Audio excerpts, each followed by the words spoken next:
Immagina di scoprire che la tua dolce metà nasconde un segreto inimmaginabile. Anna sembra la moglie perfetta, ma è proprio lei a distruggere la sua famiglia in modo devastante. Quando il marito scopre tutto, la verità è troppo difficile da accettare. Lascia un like e iscriviti al canale. Il tuo supporto è fondamentale per permetterci di continuare. Iniziamo! Mi chiamo Anna, ho 32 anni e sono sposata con Davide da 6 anni. Il nostro matrimonio sembra perfetto agli occhi di tutti. Davide è l'uomo che qualsiasi donna vorrebbe al proprio fianco. Affettuoso, presente, un professionista apprezzato, sempre disponibile per gli amici e per la famiglia. Insieme abbiamo costruito una vita che appare idilliaca e abbiamo persino iniziato a parlare di avere un figlio. Eppure, dentro di me, qualcosa è cambiato. Forse è stato il tempo che ci ha portato a darci per scontati, o forse è stato il peso della quotidianità a opprimermi lentamente. Non saprei dire esattamente quando ho iniziato a sentire questo vuoto. Ero sempre stata una moglie fedele e l'idea di tradire Davide non mi aveva mai sfiorato. Ma a volte la vita ti porta a fare scelte che mai avresti immaginato. E proprio quando pensi di avere tutto sotto controllo, tutto cambia. Nella nostra vita una figura è sempre stata centrale. Carlo, il padre di Davide. Lui è una presenza forte, carismatica, sempre pronto a dare consigli e a intervenire quando necessario. Con lui ho sempre avuto un rapporto di rispetto, quasi di devozione. Carlo è stato per me una guida, una persona con cui confidarmi, anche quando Davide non sembrava capirmi. Ma in questo mio legame con Carlo non c'era nulla di ambiguo, almeno non all'inizio. Tutto è cambiato un giorno, durante una cena in famiglia. Carlo era seduto accanto a me e per tutta la serata sentivo la sua presenza accanto, quella sua energia che sapeva trasmettere così naturalmente.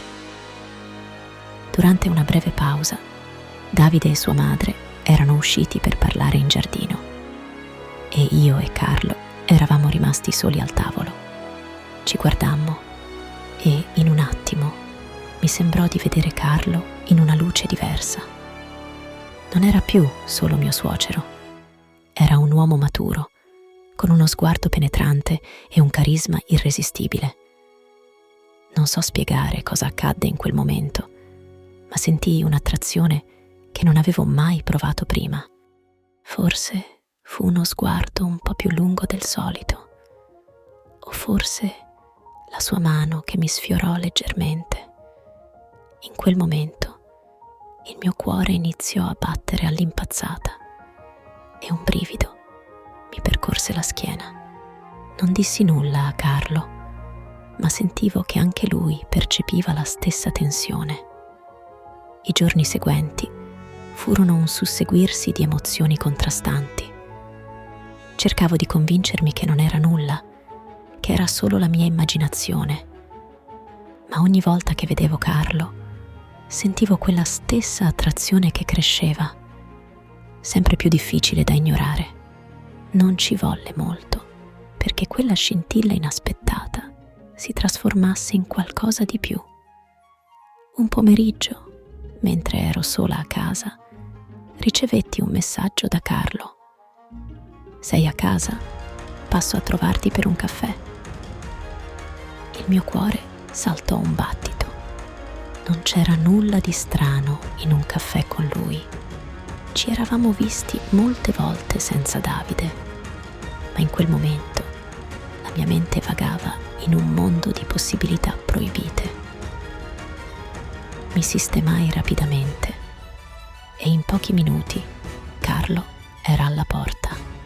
Ci sedemmo in cucina e iniziammo a chiacchierare, cercando di mantenere un tono normale, ma la tensione tra di noi era palpabile. minuto, un momento di silenzio riempì la stanza. Mi voltai verso di lui e incrociai il suo sguardo. Non c'erano parole, solo un'intesa che non avevo mai provato con nessuno. Fu lui a rompere quel silenzio. Anna, non so cosa mi stia succedendo, ma non riesco a smettere di pensare a te.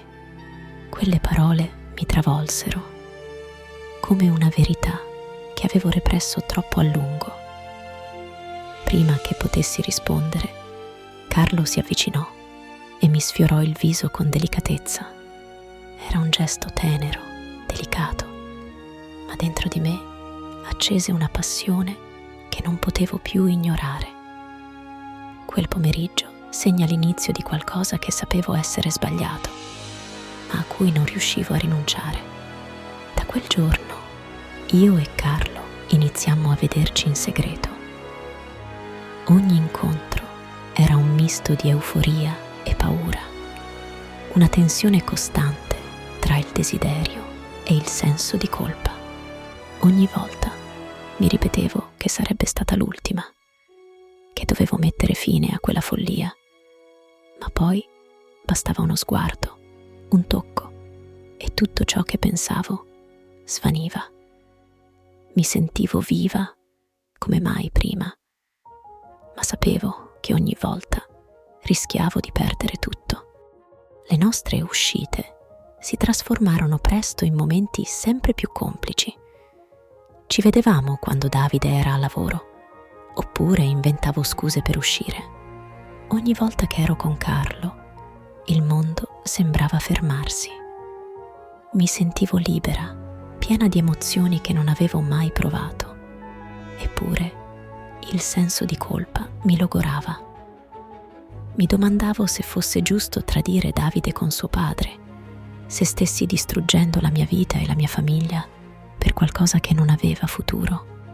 Ma i segreti, si sa, non rimangono nascosti a lungo. Una sera, mentre ero a casa da sola, Davide tornò improvvisamente, molto prima del solito. Ero in camera da letto e mentre mi sistemavo per uscire, sentii i suoi passi avvicinarsi. Il mio cuore si fermò. Aveva in mano il mio telefono e lo sguardo sul suo volto era cupo, come se avesse appena scoperto qualcosa di terribile. Mi guardò e vidi che sapeva. Non so come, ma sapeva tutto. Forse aveva visto uno dei messaggi che io e Carlo ci eravamo scambiati, o forse aveva notato dei dettagli che avevo trascurato. Anna, come hai potuto? La sua voce tremava e nei suoi occhi leggevo una sofferenza che mai avrei voluto vedere. Tentai di negare, di scusarmi, ma sapevo che era tutto inutile. Davide non voleva sentire scuse. Non riesco a crederci, disse, scuotendo la testa. Con mio padre, proprio con lui. Il peso di quelle parole mi schiacciò. Vedere la sua sofferenza mi fece rendere conto di quanto avevo distrutto. Davide non era solo arrabbiato, era devastato e non c'era nulla che potessi fare per cancellare quel dolore. Nei giorni seguenti, Davide si allontanò. Mi evitava e le poche volte che provai a parlargli, mi respinse con un silenzio gelido. Anche Carlo non si fece più sentire e capii che la nostra storia, se mai fosse stata una storia, era finita. Ogni angolo della casa, ogni oggetto mi ricordava ciò che avevo perso. Tentai di scusarmi con Davide, di spiegargli il vuoto che sentivo, ma non c'era nulla che potesse giustificare ciò che avevo fatto. Un giorno, finalmente, Davide accettò di parlarmi. Ci sedemmo uno di fronte all'altro e lui mi guardò con uno sguardo spento, come se non riconoscesse più la donna che aveva sposato.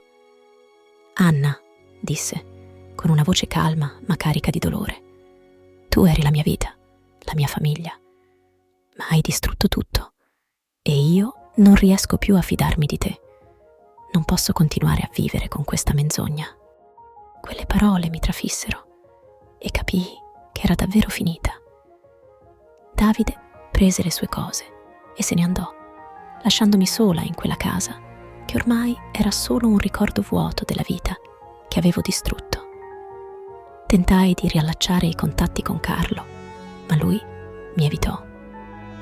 La nostra storia era stata solo un errore, un'illusione che mi aveva portato a perdere tutto ciò che contava davvero.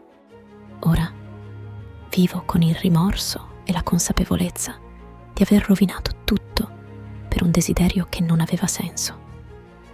Ho perso Davide, ho perso la fiducia della sua famiglia e persino Carlo si è allontanato, come se volesse dimenticare ciò che è successo. Ogni giorno mi sveglio con il peso di ciò che ho fatto e so che nulla potrà mai cancellare il dolore che ho causato. Forse un giorno riuscirò a perdonarmi, ma ora vivo con il ricordo di ciò che ho perso, consapevole che alcune scelte non possono essere dimenticate. Questa è la storia di Anna, una donna che ha distrutto tutto ciò che aveva per un desiderio proibito e ora vive con le conseguenze delle sue scelte. Cosa pensi di questa vicenda? Scrivilo nei commenti. Vogliamo sentire la tua opinione. Se vuoi ascoltare altre storie come questa, iscriviti al canale e attiva la campanella per non perderti nessun video. Grazie per averci seguito. Ci vediamo alla prossima storia.